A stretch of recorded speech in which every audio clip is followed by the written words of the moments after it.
شیخ جس چیز کو منع کر دے وہ اسی بات پر اصرار کرتا ہے. دماغ جس کا اتنا معطل ہو کہ اسے یاد ہی نہ رہے کہ شیخ کی کیا ہدایت ہے اور وہی کام کرتا ہے، تو سمجھ لو پھر کیا برکت اس کو حاصل ہو. صراحت کے ساتھ جب شیخ کسی چیز سے منع کر دے کہ تمہارے لیے یہ کام مناسب نہیں ہے، مضر ہے، تو پھر وہی کام کرنا یہ دلیل ہے کہ اس کے قلب میں کوئی بیماری ہے یا دماغ میں بیماری ہے.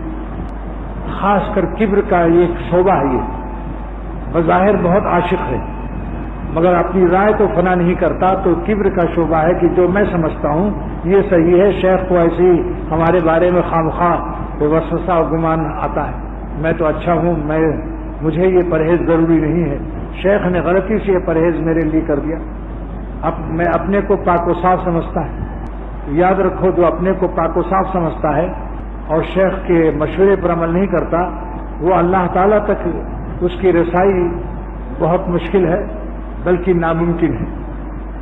خواجہ صاحب رحمۃ اللہ علیہ تو یہاں تک فرماتے ہیں کہ بھروسہ کچھ نہیں اس نفس امارہ کا اے زاہد، بھروسہ کچھ نہیں اس نفس امارہ کا اے زاہد، فرشتہ بھی یہ ہو جائے تو اس سے بدگمان رہنا.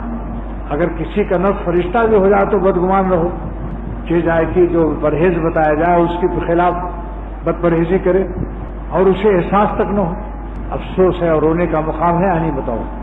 اس لیے عرض کرتا ہوں کہ یہ راستہ اللہ تعالیٰ کا مکمل شیخ پر اعتماد کا ہے. جس بات سے وہ منع کر دے، سمجھ میں آیا نہ آئے، اس بات کے قریب بھی نہ جاؤ. سوچ لو کہ دل کتنا شیخ کا زخمی ہوگا کہ جس چیز سے منع کیا جائے کہ ایسا کام مت کرو وہی وہ کرتا ہے اور اپنے اوپر اعتماد کرتا ہے، جبکہ بارہا ذلت اور خاری کے گڈھے میں گر چکا ہے.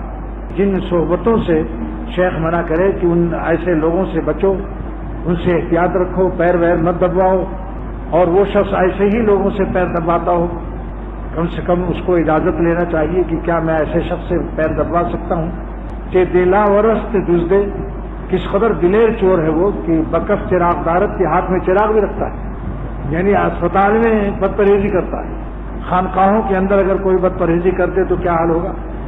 اس لیے عرض کرتا ہوں کہ دیکھو، ناپاک اور گناہوں کی موت اچھی نہیں ہے. اللہ تعالیٰ کو راضی کر لو، گناہ تو ایک دن چھوڑنا ہے.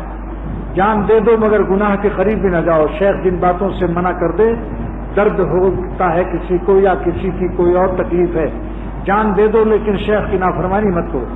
اس لیے شیخ جس بات کو منع کرے، چاہے کتنے ہی آپ کو دین کا فائدہ اس میں نظر آئے، ہمیں فائدہ پہنچانا تو بعد میں ہے، پہلے ہم کو اللہ کو راضی کرنا ہے. یہ دیکھو کہ اپنا دین سلامت ہے یا نہیں. تو یہ راستہ اللہ کا ہے. شیخ کے پکڑنے کے یہی معنی ہیں کہ شیخ آپ کو اللہ کی نافرمانی میں ایک سانس نہ لینے دے.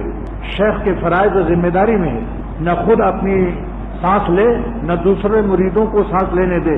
کس بات میں؟ اللہ کے غضب کے سائے میں. شیخ پر فرض ہے یا نہیں؟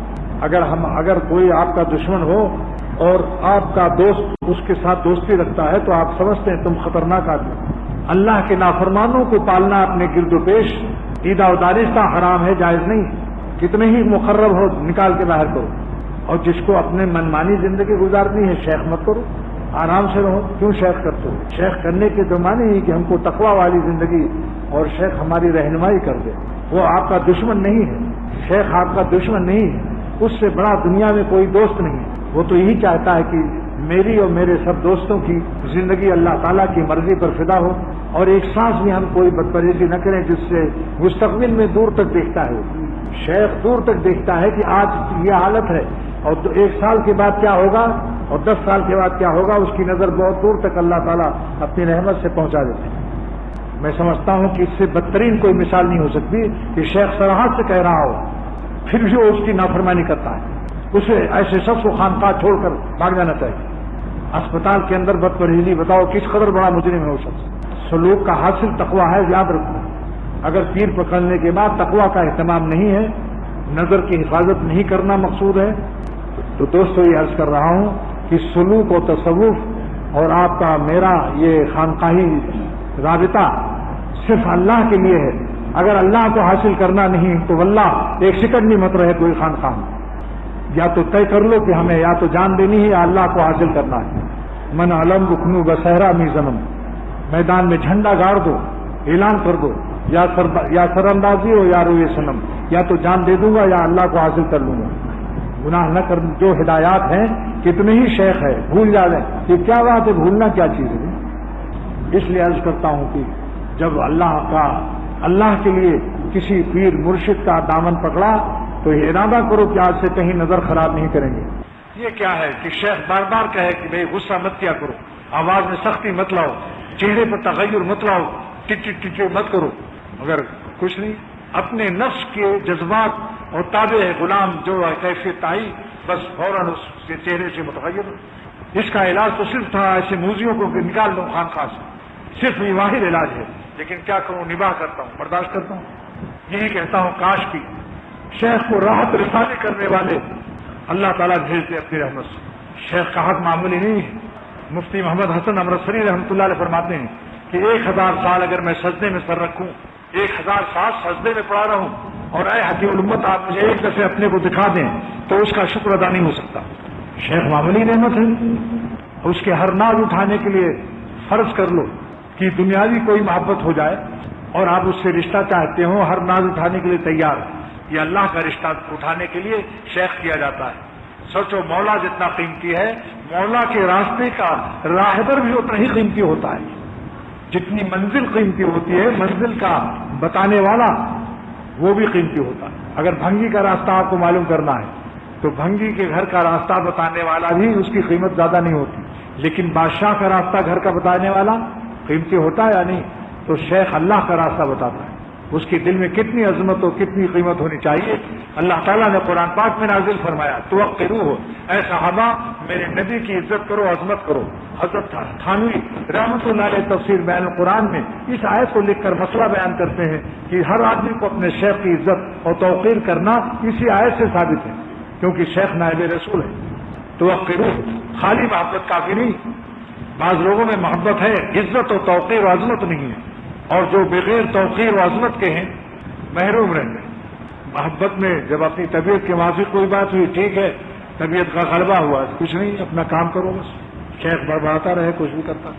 ایسی بد پرہیزی بھی سمجھ لو کہ جن کے لیے تم نے شیخ پکڑا ہے وہ دیکھ رہا ہے کہ یہ شخص اپنے مربی کی باتوں کا دھیان نہیں دیتا، فراموش تربیت، احکام تربیت کا فراموش کنندہ ہے، جس بات کو ظاہر کرنے کی میرا مزاج ایسا چاہتا ہے کہ تم اس طرح رہو۔ واللہ کہتا ہوں اگر غیرت مند مرید ہو تو جان کی بازی لگا دے گا، ویسے ہی رہے گا۔ حوصلے بلند ہوتے ہیں، جو عاشق اللہ کا سچا ہوتا ہے اللہ اس کو حوصلہ بھی دیتا ہے، کبھی وہ تنگ دلی کی بات نہیں کرتا کہ صاحب یہ بہت مشکل ہے، وہ کہتا جان دینے کے لیے تیار ہے۔ یہ کیا چیز ہے؟ اگر شیخ کہتے ہر ایک دوستوں سے مسکرا کے ملو، کبھی چہرے پر تغیر مت لاؤ، تو کہتا ہے تبسم، ارے آپ کہیے میں جان دیتا ہوں آپ کے دوستوں پر۔ تبسم کیا چیز ہے؟ تبسم تو ہماری لونڈی ہے، جب چاہوں مسکرا دوں، میرے اختیار میں ہے، اگر آپ کہیں تو میں آپ خانقاہ والوں پر جان دے دوں۔ اس کو کہتے ہیں محبت شیخ۔ یہ نہیں کہ صاحب کیا کروں مجھے غصہ آ جاتا ہے، کیا مرید بنے ہوئے ہو؟ مرید اصلی وہ ہے جو شیخ کی محبت اور اشارے پر اپنے غصے کو ایسا پی جائے کہ معلوم ہوا یہ بالکل شیر تھا بکری ہو گیا۔ از محبت شیر موشے میشور، معرومی فرماتے ہیں کہ محبت جس کو عطا ہوتی ہے اگر شیر بھی ہے تو چوہا بن جائے گا۔ اپنے کو سکڑ کے جو مرید سچے ہوتے ہیں اپنے شیخ کی عظمت، اللہ کے راستے کی عظمت، اس کے اشارے پر جان دیتے ہیں اور اپنے کو نزول کر کے سکڑ کر گوریا بنا لیتے ہیں۔ ایک ہی تو رشتہ ہے دنیا میں، جب شیخ کو بھی کوئی خوش نہ کر سکا تو وہ ظالم کس کام کا ہے؟ سوچو اس کو۔ دو شیخ تو نہیں ہوتے نا، بتائیے، کسی کے دو شیخ کرے گا وہ؟ شیخ ایک ہوتا ہے اور روئے زمین پر ایک ہوتا ہے۔ ایک شیخ کو دو راہ خوش نہ کر سکا، کیا کرے گا وہ؟ تو یہ آج کا سبق صرف دیتا ہوں کہ اپنے نفس کو دشمن سمجھیے، ہر گناہ میں خاصیت عذاب کی، چاہے چھوٹا ہو چاہے بڑا ہو۔ فرمایا کہ حضرت حاجی صاحب رحمۃ اللہ علیہ کے یہاں ظاہری ڈانٹ ڈپٹ نہیں تھی، مگر برکت اتنی زبردست تھی کہ حساب و کتاب اور ڈانٹ ڈپٹ میں وہ کام نہیں بن سکتا جو حضرت کے یہاں بلا حساب محاسبہ ہی بن جاتا تھا۔ یہ محض حضرت کی برکت تھی، لہذا کسی شیخ کو حقیر مت سمجھو۔ جہاں ڈانٹ ڈپٹ زیادہ ہے سمجھ لو مزاج تھانوی ہے، جہاں ڈانٹ ڈپٹ کم ہے سمجھ لو مزاج حاجی امداد اللہ ہے۔ بس بھائی اب آج کی بات ختم۔ آج بہت سی باتیں بیان کر دی جو بہت دنوں میں آج بیان نہیں کیا، آج نئی باتیں بیان کیا نہیں، بتاؤ۔ یہ باتیں ایسی ہیں کہ اگر اس پر عمل کر لو تو انشاءاللہ ولی اللہ بن جاؤ۔ وہ اب اس وقت دل نہیں چاہتا اشعار وغیرہ کے لیے، کیونکہ یہ درد بھرا مضمون میرا پھر وہ ریل دوسری چڑھ جائے گی دوسری، اس لیے اسی پر ختم کرو۔ اللہ تعالیٰ اپنی رحمت سے ہم سب کو عمل کی توفیق دے، اختر کو بھی، میری اولاد کو بھی، اور میرے احباب کو بھی، اور جو لوگ مجھ سے محبت رکھتے ہیں خانقاہ میں آتے ہیں، اللہ کسی کو محروم نہ فرما۔ 100% سب کو نفس و شیطان کی غلامی سے نکال کر 100% اپنی فرما برداری کی زندگی نصیب فرما دے، اور گناہوں سے بچنے کے لیے جان کی بازی لگانے کی توفیق دے، اور ہماری یادداشت پر بھی ایسا عذاب نازل نہ فرما کہ جس سے ہم اپنے بزرگوں کی نصیحت کو بھول جائیں۔ وآخر دعوانا الحمدللہ رب العالمین وصلی اللہ تعالی علیہ